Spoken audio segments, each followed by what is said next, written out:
أعوذ بالله من الشيطان الرجيم بسم الله الرحمن الرحيم اللهم إني أسألك أن تجعل عملي هذا خالصا لوجهك الكريم اللهم انفعني بما علمتني وعلمني بما ينفعني وزدني علما آمين يا رب العالمين. Assalamu alaikum wa rahmatullahi wa barakatuh.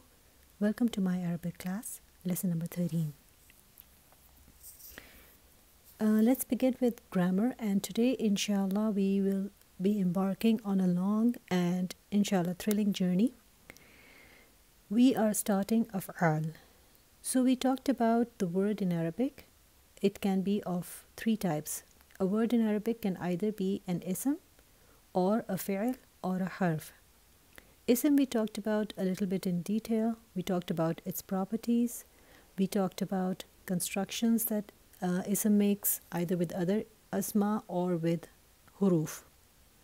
We also took a look at sentences. We said there are two types, verbal and nominal.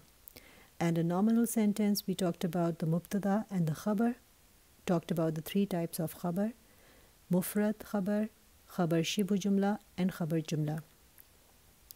And we have discussed all kinds of khabar in detail, except the last, which is a khabar jumla, which is jumla fi'liya, because we had not talked about af'al at all. So inshallah today we will discuss af'al, at least begin the discussion on af'al. So the fi'l is the third type of word in Arabic, the other two being ism and harf. Now in English, there are also verbs in English, of course. The thing we have to understand is, in English, the doer of the verb is always mentioned outside the verb. So I have these examples here, 4 examples, and in each of them, the action is in red and the doer is in blue. He did, she did, Ahmed did, the Muslimas did. So if you note the action, the verb did stays the same. No matter if a male did it or a female did it, one did it or more than one did it, it still stays did, because I mention who did outside, and that is where I can afford the changes. The thing in Arabic is that the verb, for instance, did would be, he did would be fa'ala. The verb itself will undergo a change based on who did the action. Did one person do it? Did a boy do it? Did a girl do it? Did you do it? Based on that, the verb itself conjugates. So if this was in Arabic, the word did, you will not always see it as did. Something would be added maybe to this verb, and that would let you know who is doing the action. This is called conjugation. This is called changing, sarf. This is the change that happens to a word, and this we see in Arabic, not in English. That may be one reason why people find the study of af'al a little difficult, but inshallah we will go slowly and try and understand each concept. So for the above two examples, he did and she did, how will it look like in Arabic? He did would be fa'ala and she did would be fa'alat. So as I told you, the verb itself will undergo a change. Fa'ala and fa'alat, just by looking at it, you can see that there is an extra ta with the sukoon in fa'alat. So you will look at the verb and you will know who did the action once we memorize the conjugation chart. So that's one point. The second thing is that, maybe I should mention it one more time. So the verb will always have the doer within it. That's how the verb is changing, it's morphing, because it has the doer within it. This doer will be in the form of a pronoun. If we remember, we talked about pronouns in Arabic. They're called domair. We said that the domair are munfasil, detached, or muttasil. Munfasila, domair al-munfasila, or domair al-muttasila, attached, detached. There are 14 pronouns. Whether they are attached, there will be 14. Detached, there will be 14. So that's important to memorize them, and in the same order, because that will help us in memorizing the verb conjugation. So the 14 detached pronouns were huwa, huma, hum, hiya, huma, hunna, anta, antuma, antum, anti, antuma, antunna, ana, nahnu. Then we talked about the attached pronouns, that we divide them into two families. The kahin family, hu, huma, hum, ha, huma, hunna, ka, kuma, kum, ki, kuma, kunna, the choti ya and the nun alif na, the ya mutakallim and the nun alif na. But there was another family of attached pronouns which we did not talk about at all, and we called it Tanaween family. So the members of that family, they are always found in verbs only, and they are the doers, they are the pronouns that are the doers of the verb. And that is what we have to get used to. We have to memorize those charts so we can, when we look at the verb, right away we can recognize what is the pronoun doer of that verb. So that's one thing. The second thing is, what if you want to mention the doer as a noun, not as a pronoun, which will always be present in the verb, but as an actual noun. You specifically want to mention who did the action. For instance, in the above examples, we said Ahmad did, the Muslimas did. Ahmad and the word Muslima, they are not pronouns, they are nouns.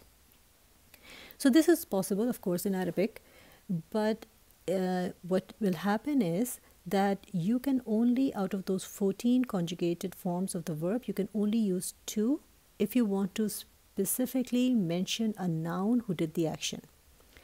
If Ahmad did the action, it will be, in Arabic, it will be said, Fa'ala Ahmadu.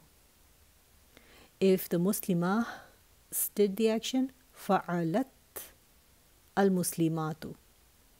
So I can either choose Fa'ala or Fa'alat. Those are my only 2 options if I want to mention a noun as a doer. When will I choose Fa'ala and when will I choose Fa'alat? Inshallah, it's very easy. If my doer is masculine, I will choose Fa'ala. If my doer is feminine, I will choose Fa'alat. These concepts we will talk about more, but this is an introduction that a verb in Arabic is an action in a time. But it is different from an English verb because in an Arabic fi'l, the doer is also present within the verb. The verb has the doer in it in the form of a pronoun. So there are 14 forms of the verb, and each form tells us which pronoun did the action. If I specifically want to mention who did the action, I can do that by using 2 of those 14 conjugated forms, the huwa form and the hiya form. Fa'ala, fa'alat. Those are the only 2 I can use. The huwa form for male doers and the hiya form for female doers. So the thing with study of af'al in Arabic is that it's a big topic and it has a lot of complexities, and it can be addressed in many different ways. Because af'al in Arabic, they can be classified and studied either based on the tense of the verb. So in English, we have present tense, past tense, future tense. He did, he's doing, he will do. So did, doing, will do. So similarly, in Arabic, there will be tense of the verb. Action may have happened in the past. That will be called fi'al madi. Again, I'm just giving you an introduction. I will deal with these one by one. So if action happened in the past, fi'al mad. If action is happening in the present, or it will happen in the future, fi'al mudari' is used. That's the second tense in Arabic. And the third tense in Arabic is actually command tense. So you will see different structure of the verb based on if it happened in the past, based on if it is happening now or in the future. There's one form for that, or if a command is being given. So 3 forms of the verb based on the tense. So that will be one study. How do we recognize those?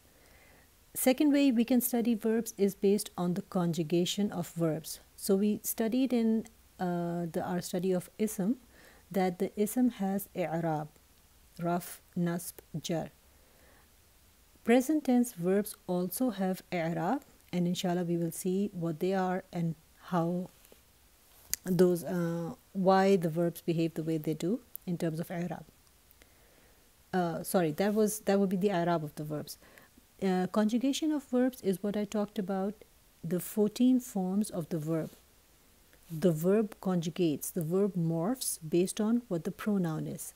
So inshallah we will have to study the 14 forms of past tense verb, the 14 forms of present tense verb, and the 5 forms of the command tense verb. So that would be the conjugation of the verb, the changing of the verb. The i'rab of the verb is like the i'rab of the nouns. Present tense verbs undergo change in its i'rab. We will look at that. Then verbs can also be classified based on the family of the verb. This is an extensive study. Inshallah, we will try and introduce some of it with our grammar, but this is more of sarf, morphology. It's a separate extensive study and inshallah very interesting. There are 10 families of verbs. So there are 10 families of verbs. Based on which family the verb belongs to, it will look different. Its meaning is also affected by that. And it's inshallah very, very interesting. The verbs can also be studied based on the roots. So every word in Arabic can be traced to, every noun and every verb can be traced to 3-letter roots. It's called the jizr.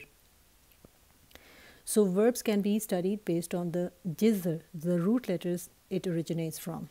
So and there can be other ways the verbs can be studied. These are some of the ways the verbs can be classified and studied, and as you can see, it's a lot, inshallah, to grasp. So now the next thing is verbal sentence. We have been talking about Jumla Ismiya for a long time. Jumla Ismiya is a sentence that begins with a noun, and it must have 2 things, a mubtada and a khabar, subject and predicate. Now we come to a verbal sentence. If the sentence begins with a verb, then that will be a jumla fi'liya, a verbal sentence. It has to have 2 things. Just like Jumla Ismiya, Jumla fi'liya will have 2 things. It should have the fi'l and the fa'il, the action and the doer. The thing is, in Arabic, we said the verb itself has the doer in the form of a pronoun. So in effect, you can say that every fi'l in Arabic is a whole sentence. The fa'ala, there is an action to do, and the fa'il, the doer, is huwa. So both of them are present in this word fa'ala. It's a complete sentence. However, it can have other details. The verbal sentence can have other details. For instance, if there's a sentence, he ate an apple completely today at school because he was hungry. There is the action, ate, and there is the doer, he. But in addition, there's lots of other things going on in the sentence. What did he eat? How did he eat? Where did he eat? When did he eat? Why did he eat? The answers to all these questions are details of that verbal sentence. Similarly, in Arabic, the fa'ala would be a complete sentence, but that's not how we talk. He did, he ate, he sat, we give lots of other details. So there will be details in a verbal sentence. These are called mafa'il, and inshallah, slowly and gradually we will study those.